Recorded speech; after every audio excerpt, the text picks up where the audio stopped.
지금 제가 한 달에 한 번씩 하는 이 시간에는 히브리서의 말씀을 같이 지금 나누고 있죠. 히브리서의 저자는 누군지 모릅니다. 누군지 모르는데 이거는 어떤 분은 초대교회 당시에 있던 어떤 분은 이거 하나님께 가야 그때 가야 이제 히브리서 저자를 알 수 있다. 뭐 이렇게까지 얘기할 정도. 근데 이제 사람들이 추측을 합니다. 첫째는 바울일 것이다 라고 추측하는 사람이 있고, 어떤 사람은 바울과 함께 다녔던 바나바일 것이다 라고 그렇게 추측하는 사람도 있습니다. 어쨌든 그게 중요한 게 아니고 그 저자가 이 히브리서를 왜 쓰게 됐느냐 하는 게 중요한 거죠. 그래서 제가 이거 할 때마다 얘기를 했어요. 왜 히브리서를 쓰게 됐냐면 그 당시에 있었던 초대교회 이제 10대 박해가 일어납니다. 그 박해를 통해서 사람들이 굵직굵직한 순교 제자들, 12제자들 그들이 순교합니다. 근데 그 나머지 사람들 이제 목자를 치면 양떼는 흩어지리라, 이 원리 때문에 목자를 치는 거예요. 그러면 양떼들은 흩어지니까. 그래서 실제로 흩어졌어요. 흩어졌는데 이제 세계 각지로 점점점 디아스포라대에 흩어지는 거예요. 이것도 하나님의 사실은 섭리였어요. 왜 섭리냐면 성령이 임하시면 너희가 권능을 받고 예루살렘 온 유대 사마리아 땅끝까지 이르러 내 증인이 되라고 했는데 사람들이 안 흩어지는 거예요. 그 자리에 그냥 머물러 있는 거예요. 그러니까 하나님이 환란을 통해서 그냥 흩어버리시는 거예요. 그래서 순교를 일으키고 막 이러니까 사람들이 그것을 피해서 전 세계로 흩어지기 시작합니다. 그런데 그런 좋은 점만 있으면 참 좋았을 텐데 그 중에 어떤 사람들은 그런 모습을 보며 신앙을 버리는 거예요. 그런 사람들의 모습이 보여지는 거죠. 공동체 속에서. 그러니까 이것을 쓴 저자가, 히브리서를 쓴 저자가 그게 너무 안타까운 거예요. 근데 그때 두 가지 박해가 있었다고 그랬죠. 첫 번째 박해는 뭐예요? 누구로부터 오는 박해? 유대교로부터 오는 박해. 두 번째는요, 로마로부터 오는 박해. 유대교로부터 오는 박해는 종교적 박해. 처음에는 자기네 어떤 유대교의 한 분파 정도로 알았는데 점점 가면 갈수록 이거 아니네 이렇게 되는 거죠. 그러니까 그 나사렛 예수를 메시아라고 인정하는 그것 때문에 점점 벌어지고 매국노처럼 행동하게 되고, 크리스찬들이 나사렛파가 이런 모습을 보면서 그들을 배척하기 시작합니다. 그 다음에 또 하나는 로마로부터, 로마의 이제 네로라든지 이런 사람들이 자신들의 정치적 어떤 입지가 어려워지니까 어떻게 해요? 그 출구를 기독교인들로 잡은 거죠. 저 기독교인들이 지금 한참 일본이 올림픽 때문에 그러고 있는데 그 잘못되고 있는 출구를 어디로 잡아요? 한국으로 잡아서 맨 말도 안 되는 그런 얘기들 하고 있잖아요. 정말 들어보면 말도 안 되는 얘기들이잖아요. 그리고 우린 너무 억울하죠. 뭐 어쨌든 그거는 이제 차치하고, 그것처럼 기독교인들을 사용했던 거예요. 그러니까 기독교인들은 지금 우리는 그래도 그나마 일본에 대해서 이제 말하기 시작했죠. 그나마 말하기 시작하는데 그 당시 기독교인들은 말도 못해요. 할 수도 없어요. 걸리면 어떻게 되는데요? 그냥 걸리면 죽는데 무슨 말을 해. 도망가기 바쁜데요.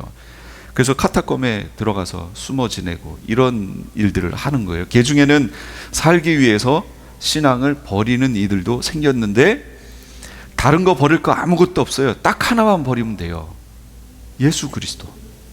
예수 그리스도만 버리면 유대교와 구별될 거 없잖아요. 그러니까 유대교로부터 박해받을 게 없어요. 그다음 예수 그리스도만 버리면 기독교인이 아니잖아요. 그러니까 로마로부터 박해받을 게 없어요. 그러니까 예수 그리스도만, 나사렛 예수만 메시아가 아니라고 해버리면 끝나는 거예요. 그럼 모든 박해로부터 그냥 놓여요. 그래서 실제 그런 사람들이 막 보이기 시작한 거예요. 그랬더니 히브리서 저자가 이래선 안 되겠구나 해서, 그런데 그들 중에 누가 그들이 그렇게 돼요? 유대인 크리스찬들, 이방인 크리스찬들 말고 유대인 크리스찬들이 지금 점점 흩어져 나가는 과정에서 그렇게 했다라는 거죠. 그게 안타까운 거예요. 그래서 이 히브리서 저자가 예수님이 누군 줄 아느냐 하고 지금 얘기해 주는 거예요. 그래서 지난 시간까지 우리는 어디까지 들었냐면 예수님은 천사보다도 뛰어나신 분이다 라고 얘기를 했어요.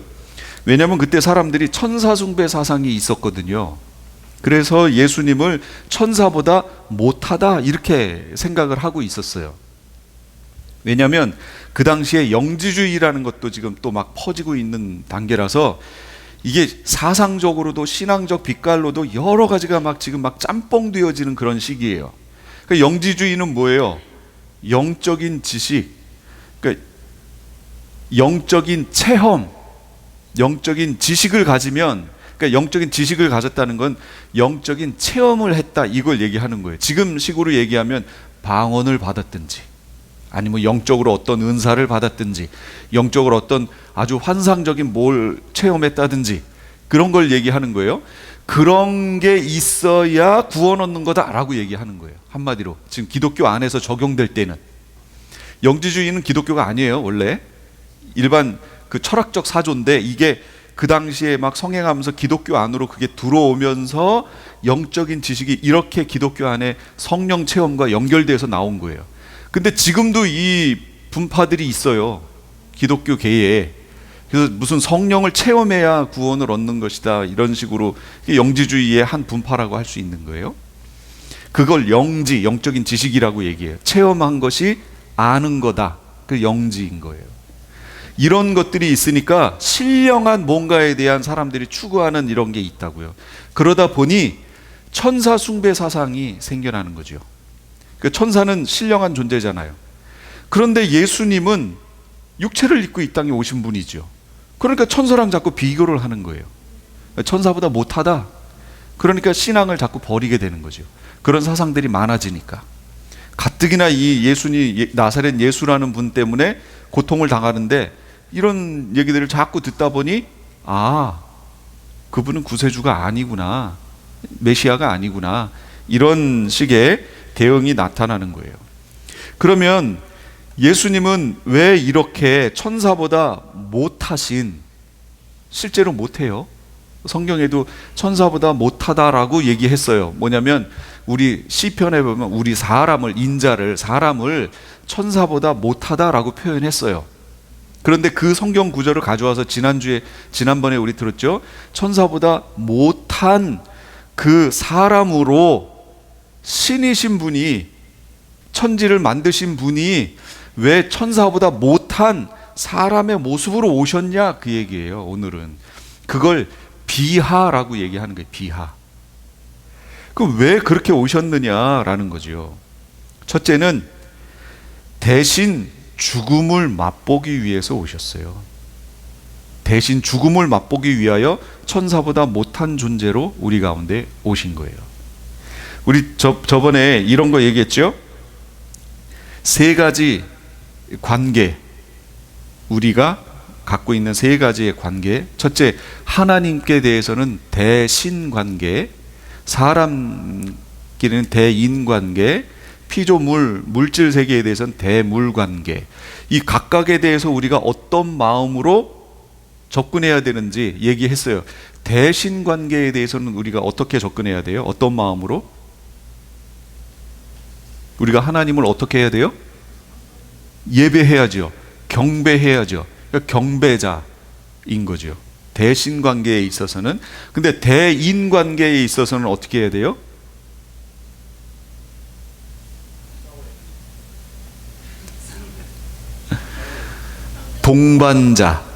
동반자 관계잖아요. 파트너잖아요. 동반자. 그럼 대물 관계에 있어서는 어떻게 해요? 그렇죠. 관리자, 청지기. 이게 하나님이 만들어 놓으신 원래 모습이에요. 그래서 이걸 하나님의 지상 대리자. 하나님은 하늘에 계시고 하나님이 만들어 놓으신 피조 세계 땅에 대해서는 사람을 만들어서 하나님 대신 관리하도록, 그러니까 관리자, 청지기, 지상 대리자로 우리를 만들었다고 그랬죠. 그런데 뭐가 일어나죠? 우리가 어떻게 돼요? 죄를 짓게 됩니다. 그걸 원죄라고 얘기해서 타락하게 됩니다. 선악과 사건을 통해서. 그 사건을 통해서 대신, 대인, 대물 관계가 깨져버립니다. 그러니까 하나님께 대해서는 우리가 경배자로 서야 되는데 뭐라고 마귀가 속였냐면 너희가 하나님과 같이 되어. 그러니까 이 같이 되는 건 누구 관계예요? 얘 대인 관계란 말이에요. 그런데 대신 관계를 대인 관계로 낮춰버린 거예요. 한마디로 우리를 올려버린 거죠. 우리를 올려버렸어요. 그래서 하나님과 동격으로 만들어버렸어요. 그럼 대물 관계에서는 우리가 관리했어야 되잖아요. 근데 어떻게 됐어요? 대물이 우리를 관리해요. 우리를 지배했어요. 그럼 대인 관계는 어떻게 해야 돼요? 동반자여야 되는데 이제는 어떻게 하냐면 우리가 옛날에 대물 관계에 있었던 것처럼 우리가 사람을 관리하려고 해요. 지배하려고 하고. 그래서 힘을 조금만 맛보면 이 사람들이 그걸 못 벗어나나 봐요. 조금만 힘을 맛보면 그것이 얼마나 달콤한지요. 그걸 놓지를 못하고 그걸 계속 발전시키는 거죠. 그래서 우리가 보는 대부분의 드라마라든지 뭐 이런 내용이 다 뭐예요? 다 그 내용 아니에요. 그런데 그걸 왜 그런 드라마를 만들까요? 그게 우리의 실체이기 때문에 그런 거예요. 우리의 실체의 모습이 그렇기 때문에. 타락 후에 이 모든 관계가 깨졌습니다. 이 관계를 다시 원래대로 회복할 수 있는 방법, 죽음이에요. 결국은 죽음. 그런데 그 죽음을 통해서, 우리의 죽음을 통해서 그 관계가 회복되면 좋겠는데 회복이 안 되네요. 죽으면 그것을 끝나버리네요. 이게 너무 안타까운 거죠. 그래서 우리 대신 주님께서 죽음을 맛보시는 거예요. 그럼 죽음을 맛봐서 뭐 하시려고요? 17절 보세요. 한번 17절 찾으신 분이 한번 읽어주시겠어요?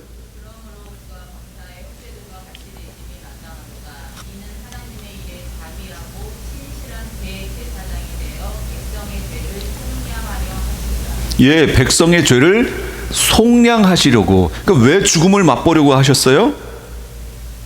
자기 백성의 죄를 속량하시려고. 그 속량이 무슨 뜻이에요?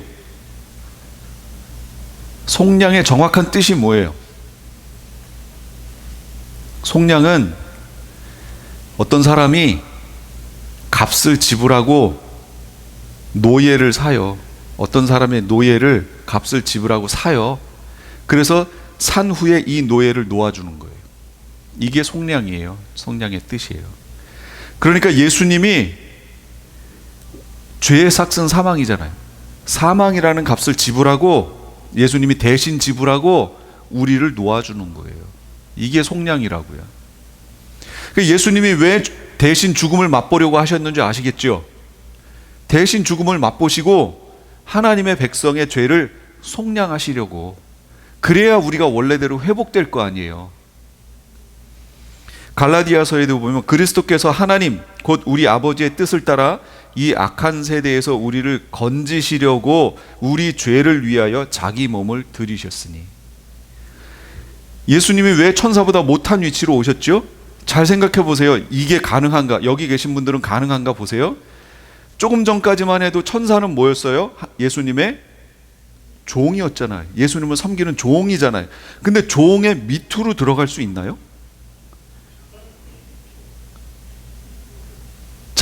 잠깐이라도 그게 가능해요? 그러니까 본인의 잘못이 아니라 그들에 대한 자기를 위한 게 아니고 어떤 이들을 위하여 지금까지 자기를 섬기던 이의 밑으로 들어가는 거예요. 그래서 다른 이들을 해방시키는 거죠. 이 역할을 주님께서 지금 하고 계시다, 그 얘기입니다. 그러니까 천사보다 못하게 되신 이유가 있다라는 거죠. 지금 이유가 있어요. 사람들은 천사보다 못하네 하고 예수님을 버리는데, 지금 히브리서 기자는 설명해 주는 거예요. 천사보다 못하게 되셨던 이유가 있다라는 걸 지금 설명하는 거예요. 세 번째는 뭐냐면 택하신 자들을 영광에 들어가게 하기 위해서. 그러니까 대신 죽으시고 그들을 속량하신 후에 하나님의 택하신 백성들을 예수님이 원래 자리에 있었던 그 영광의 자리로 데려가시기 위해서 그렇게 하셨다라는 거죠. 그래서 인간하고 똑같이 되신 거예요. 무슨 얘기냐면 인간들과 같이 비천해졌어요. 인간들 같이 비천해지셨어요. 그리고 예수님이 고난을 통해 영광을 얻으셨어요. 비천해지셨고 영광을 얻으셨어요. 우리도 어떻게 된다는 거죠? 이미 우리는 비천한 자리에 와 있죠. 이제 조금 있으면 우리도 영광의 자리에 들어갈 수 있다는 거예요. 이 소망을 우리에게 주신 거예요. 그런데 예수님이 그걸 안 하시면 그 일이 안 벌어져요. 왜 안 벌어지냐면 아들들을 이끌어 영광에 들어가게 하시는 일에 그들의 구원의 창시자를 고난을 통하여 온전하게 하심이 합당하도다. 구원의 창시자, 이게 무슨 말이에요? 예수님이 구원이라고 하는 그 제도를 창시하셨다라는 거예요. 그 구원의 창시자가 구원을 완성하는 그 모습을 만드셨다는 거죠. 어떻게 만들어요? 비천해졌다가 영광에 들어감, 이걸로 이렇게 만들어 놓으신 거예요. 그러니까 예수님이 그것을 안 만드셨으면 우리는 못 들어가요. 그러니까 예수님이 그거를 비하되시고 승귀되시는 것을 만드셨다라는 거예요. 그러니까 우리는 그 원리대로 들어가게 돼 있어요. 그러니까 이 땅에 있는 동안 우리는 비천에 처할 줄도 알아야 돼요. 이게 예수님이 구원을 만들어 놓으신 방법이에요. 이걸 거치지 않으면 갈 수 없습니다. 그러니까 이 땅에서 온갖 것을 누리려고 애를 쓰지요. 그러면 나중에 승귀로 위로 영광의 자리에 들어갈 수 없어요. 이건 하나님이 만들어 놓으신 원리예요. 이 구원의 원리가 그렇다는 거예요. 그래서 우리 인간하고 똑같이 되셔야 그 구원을 창시자가 만들어 놓으실 거 아니에요. 그렇게 된다라는 것을. 그렇기 때문에 오셔야만 했다, 비하하셔야만 했다라는 걸 지금 얘기하는 거예요. 그래 우리 같이 한 형제가 됐다. 11절에 보면 한 형제가 됐다, 그렇게 나오잖아요. 마태복음에도 이런 말씀이 있어요. 예수께서 19장 28절 29절에 예수께서 가라사대 내가 진실로 너희에게 이르노니 세상이 새롭게 되어 인자가 자기 영광의 보좌에 앉을 때 나를 쫓는 너희도 12보좌에 앉아 이스라엘 12지파를 심판하리라. 또 내 이름을 위하여 집이나 형제나 자매나 부모나 자식이나 전토를 벌인 자마다 여러 배를 받고 또 영생을 상속하리라. 그러니까 뭐지요? 이 내용이 먼저 비천에 처할 줄 알아야 영광에 처하게 된다라는 걸 지금 원리를 가르쳐 주는 거예요. 그러니까 하나님의 구원의 원리는 그거예요. 비천에 처할 줄 알아야 영광에 들어간다. 예수님이 실제로 그걸 보여주신 거예요. 지금 이게 구원의 창시자가 구원의 모습을 이렇게 만들어 놓으신 거예요. 그러니까 이걸 벗어나서 내가 다른 방법으로 나는 구원 얻겠다 그러면 그 사람은 예수님하고 상관없는 거죠. 예수님이 만들어 놓으신 구원의 방법하고는 전혀 상관없는 거예요. 그러니까 우리가 비천에 처해 있을 때 주님을 생각할 수 있어야 하고, 어려움에 처해 있을 때 이것이 하나님이 나를 구원하시는 길이구나 하고 감사할 수 있어야 된다는 거죠. 예. 그런데 여기 아까 읽으신 그 구절에서 영생을 상속하리라 이렇게 나왔어요. 상속한다는 거, 이건 다 뜻은 아시잖아요. 상속한다, 이게 시제가 미래형이에요.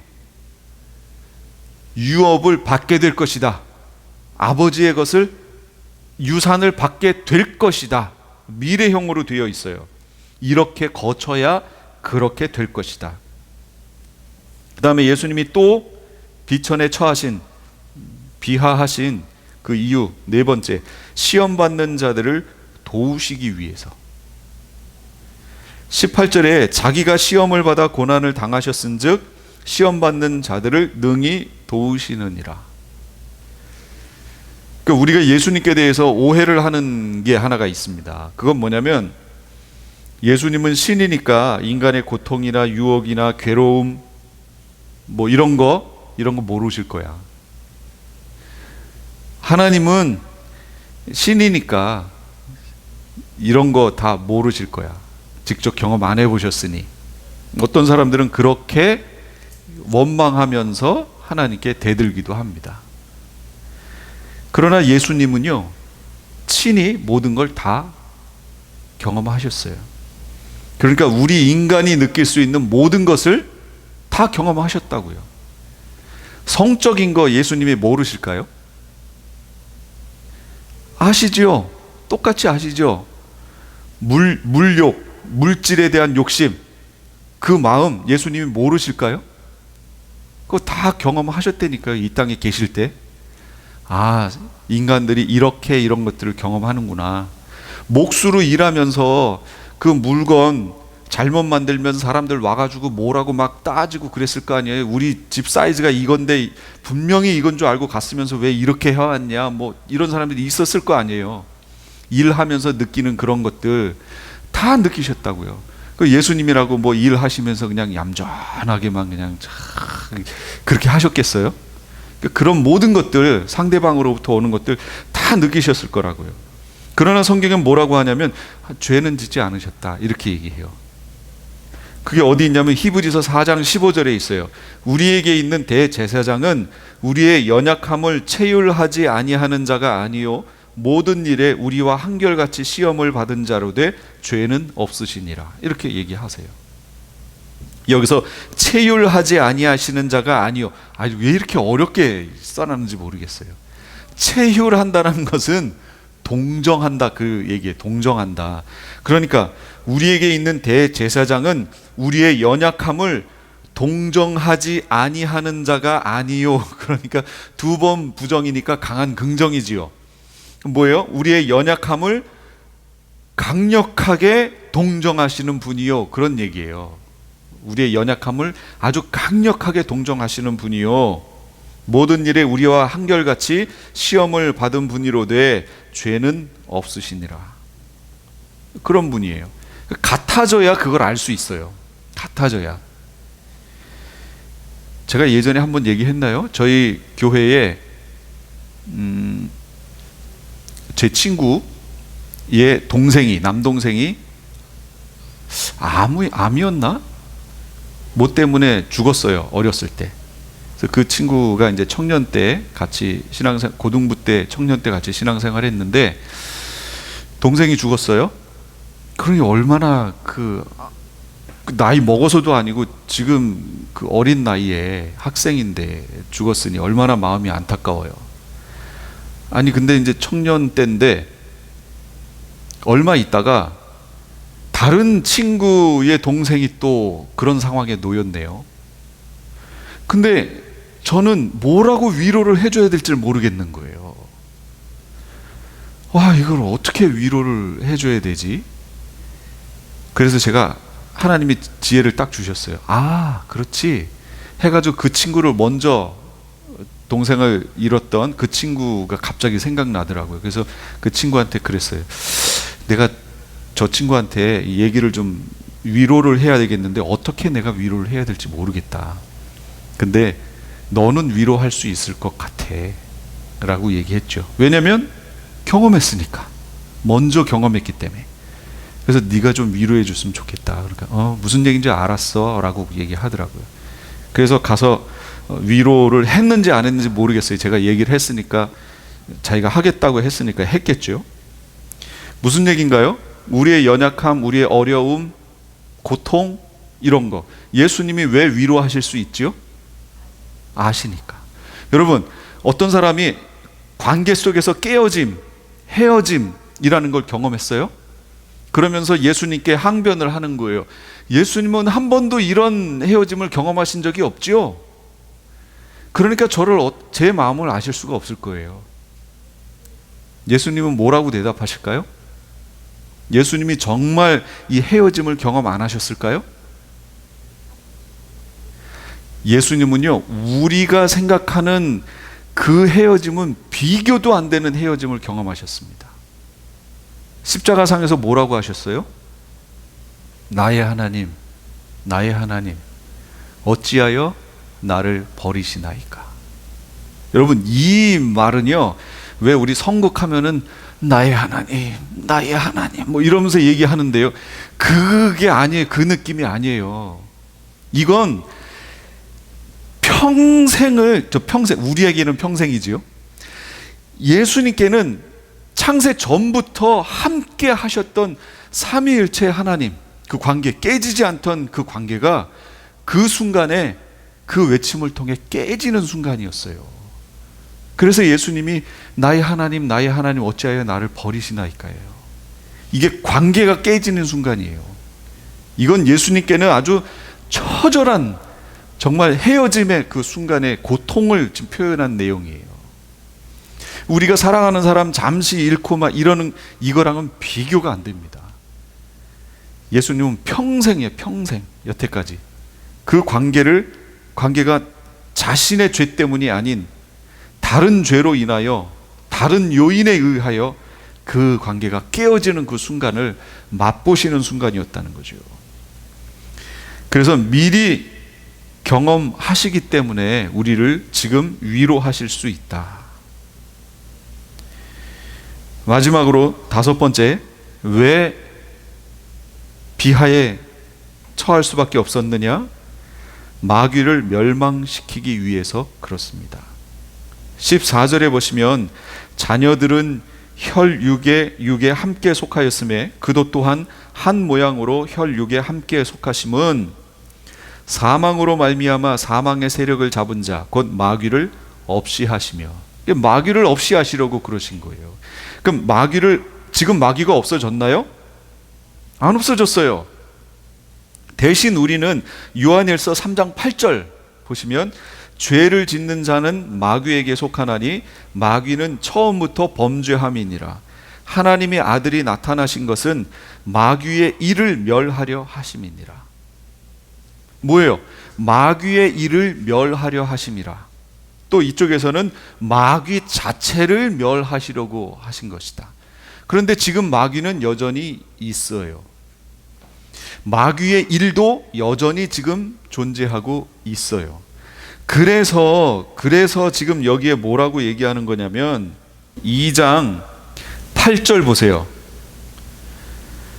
만물을 그 발 아래 복종하게 하셨느니라 하였으니 만물로 그에게 복종하게 하셨은즉 복종하지 않은 것이 하나도 없어야 하겠으나 같이요 지금 우리가 만물이 아직 그에게 복종하고 있는 것을 보지 못하고, 이게 그거예요.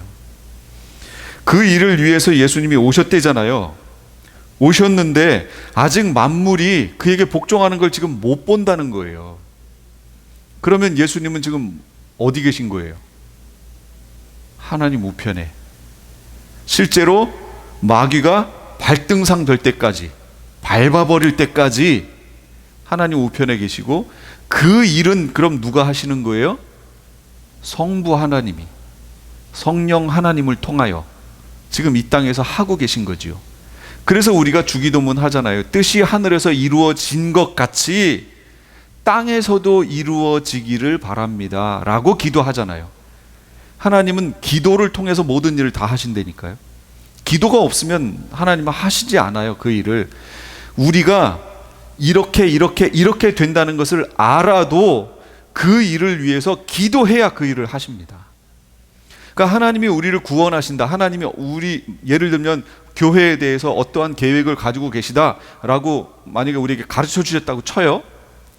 그래도 그렇게 되기를 우리가 기도해야 그 일이 되는 거예요. 기도 안 하면 그 일이 안 돼요. 가족 중에 어떤 사람을 환상 중에 아니면 자다가 그를 반드시 내가 구원해 주겠다라는 음성을 들었다고 쳐요. 그렇더라도 우리는 어떻게 해야 되는 거예요? 기도해야 돼요. 기도의 분량이 차야 하나님이 그 일을 하시는 거예요. 하나님이 그렇게 해주신다고 그랬지? 하고 나는 그냥 있어요. 그러면요, 그 일 안 돼요. 진짜로 안 돼요. 그래서 이스라엘 백성이 이렇게 된다는 것을 알아도 그래도 너희가 기도해야 한다고 성경이 얘기하는 거예요. 성도들은요, 하나님의 인도하심을 말씀이니까, 약속이니까 저절로 되겠지. 아니요, 저절로 되는 거 없어요. 그것에 대해서 기도해야 그게 돼요. 내가 기도 안 했는데 됐으면 그건 무슨 일일까요? 첫째는 다른 사람이 기도했든지, 둘째는 하나님이 지금 원하시지 않는 마귀가 지금 장난치는 거든지, 그거예요. 그러니까 여러분이 기도 안 했는데 그 일이 됐으면 한번 생각을 해보셔야 돼요. 누가 나를 위해서 중보해 주고 있나? 이 일에 대해서. 그렇지 않은데도 막 잘 되고 그러면 마귀가 장난치는구나 지금. 내 마음을 혼미케 해서 미혹시켜서 하나님 보지 못하게 하고 일이 잘 되는 걸 통해서 막 그 일에 미혹되도록 나를 지금 만들고 있는 거구나. 이렇게 하셔야 돼요. 그래서 기도가 없으면 안 돼요. 절대로 안 돼요. 그래서 기도하라고 얘기하는 거예요. 여러분, 금식하며 기도하면 좋겠죠. 그게 안 돼도 평소 생활 속에서 TV 보다가도 얼마든지 할 수 있어요. 예, 마음속에 얼마든지 기도하고 남편 구원을 위해서 어떻게 해요? 기도해야죠. 얼마든지 기도할 수 있어요. 내가 일하면서도 기도할 수 있어요. 그러나 여러분, 금식하며 기도하면 어떻게 될까요? 평소에는 그냥 이렇게 차근차근히 쌓이던 그것이 금식하며 기도하면요, 이 분량이 왕창 채워지는 거예요.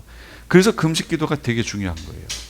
여러분, 어떤 것에 소망을 두고 있어요? 그럼 금식하며 그 일을 위해 기도하세요. 나를 정해서. 그러면 그 분량이 금방 채워집니다. 그래서 빨리 이루어져요. 기도하셔야 돼요. 그렇기 때문에 성도들이 주님의 하늘에서 이루어진 것처럼 땅에 이루어져야 하기 때문에 그게 제일 중요한 거 아니에요. 그 일을 위해서 성도들이 기도해야 되는데 이거 기도 안 가르쳐주면 안 할 거 아니에요. 모르고. 그래서 예수님이 그 기도 가르쳐 주신 거예요. 너희는 이렇게 기도하라 하고, 하늘의 뜻이 하늘에서 이루어진 것처럼 땅에서 이루어지길 소망합니다 라고 계속해서 기도하라. 그래야 그 기도의 분량이 채워져야 이루어지는 거예요. 늦게 이루어지는 거는 뭐냐면 두 가지 중에 하나죠. 기도의 분량이 늦게 채워지니까. 또 다른 거랑 똑같이 기도했는데 어떤 건 금방 이루어지고 어떤 건 나중에 이루어진다면 그것은 그만큼 중요한 일인 거예요. 여러분, 뜻이 하늘에서 이루어진 것처럼 땅에서 이루어지는 일은 인류 역사 끝에 가서 보여질 일이잖아요. 얼마나 중요한 일이에요. 그러니까 이 기도의 분량이 상당히 많이 채워져야 된다는 거죠. 그러니까 여러분 삶 속에 기도가, 왜 기도를 했는데 안 이루어지지? 여러분, 그거 되게 중요한 일이에요. 그래서 하나님이 기도를 그만큼 하라고 하시는 거예요. 그러니까 기도,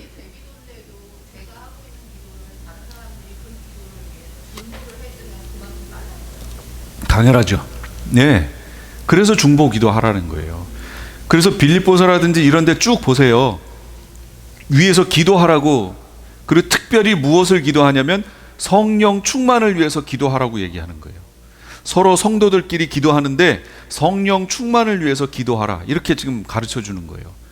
다른 기도 여러분 만약에 생각나는 게 없으면 그 사람을, 성도들 이름을 하나하나 불러가면서요, 성령 충만하게 해달라고 기도하세요. 성령 충만해지면 다른 것들은 그 성령을 통해서 깨닫게 돼요. 알게 되고 점점 풍성해져요. 그러니까 성령 충만이 제일 중요합니다. 마지막 시대에. 8절 만물, 아까 읽었죠? 아직 저에게 복종하는 것을 보지 못하고, 그러니까 정하신 때가 있다라는 거예요. 모든 것이. 예수님이 비하로 오셨지만 마귀를 멸하고 마귀의 일을 멸하기 위해서 오셨지만 아직 그 모습을 보지는 못해요. 그 때가 있어요. 때가. 그러니까 그것을 위해서 계속 기도해야 돼요. 그럼 이 땅에서 우리는 어떻게 해야 돼요?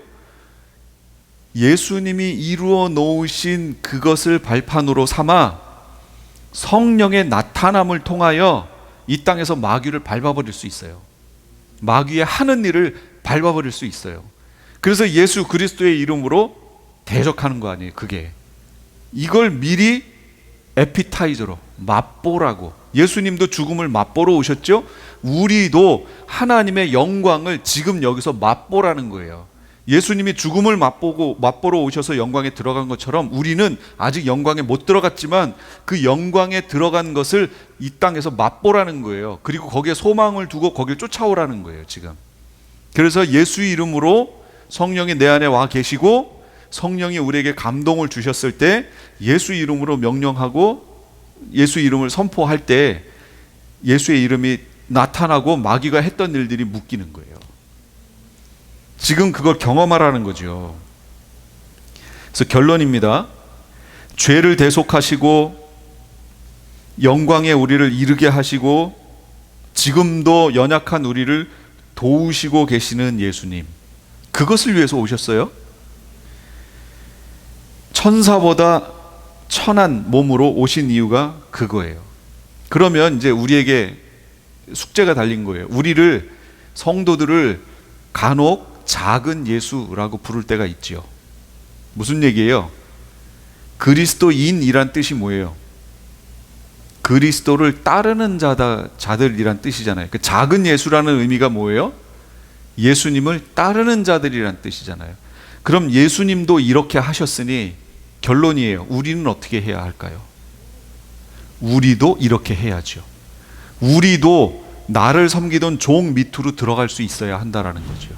예, 이것이 왜 가능해요? 이게 복음이기 때문에 가능한 거예요. 우리가 틀어진 관계, 대신, 대인, 대물 관계, 틀어진 관계에 있을 때는 그거 안 돼요. 아니, 어떻게 내가 나를 지금까지 섬기고 있던 하인 밑으로 내가 들어가서 그를 섬길 수가 있어요? 안 되죠. 어떤 대법관은 자기 집에서 허드렛일 하는 그 흑인 여자 아이를 위해서 그 아이의 교회에서 세족식을 하니까 사람들이 다 자기들 아는 백인은 백인끼리 이렇게 하는데 그 여자아이, 흑인 여자아이 하나가 남았는데 짝이 없는 거예요. 백인들이 있는데 백인들은 흑인 섬기지 않잖아요. 안 와요. 그런데 대법관이 가서, 백인인 대법관이, 근데 이 아이는 자기 집, 자기를 섬기는 그 아이인데 거기 가서 무릎 꿇고 그 아이의 발을 씻겨줬다는 거잖아요. 이 크리스찬이. 이게 예수님의 모습이잖아요. 이게 가능하냐 그 얘기죠. 우리가 이제 숙제는 그거예요. 우리가 작은 예수라면, 그리스도인이라면 우리도 그 예수님처럼 하라고 지금 성경은 얘기해 주고 있는데 정말로 그게 가능하냐? 가능합니다. 실제 또 그걸 해야 하고, 그래야 예수님이 우리의 마음을 아시는 것처럼 우리도 예수님의 마음을 닮아가는 거죠. 그게 이 땅에서 예수님이 우리에게 하기 원하시는 그 마음들이에요. 그래서 빌립보서 뭐라고 그랬어요? 너희 안에 이 마음을 품어라. 무슨 마음? 그리스도 예수의 마음. 그는 근본 하나님의 본체시나 하나님과 동등됨을 취할 것으로 여기지 아니하시고 오히려 자기를 비워 종의 형체를 가지고 이 땅에 오셨다. 그래서 결국 어떻게 하셨다고요? 하나님이 그를 끌어올려서 모든 이름 위에 뛰어난 이름을 주셔서 모든 것으로 그 앞에 무릎 꿇게 하셨다. 주님이 원하시는 게 그거예요. 우리가 그 마음을 품고 이 세상을 살면 여기서는 때로는 정말 비천해진 것 같고 그렇지만, 그러나 결국 그 자리에 가면 하나님이 우리를 모든 이름 위에 뛰어난 이름으로 세워주시겠다라는 거예요. 그 소망 붙들고 사시는 우리 성도님들 되시기 바랍니다.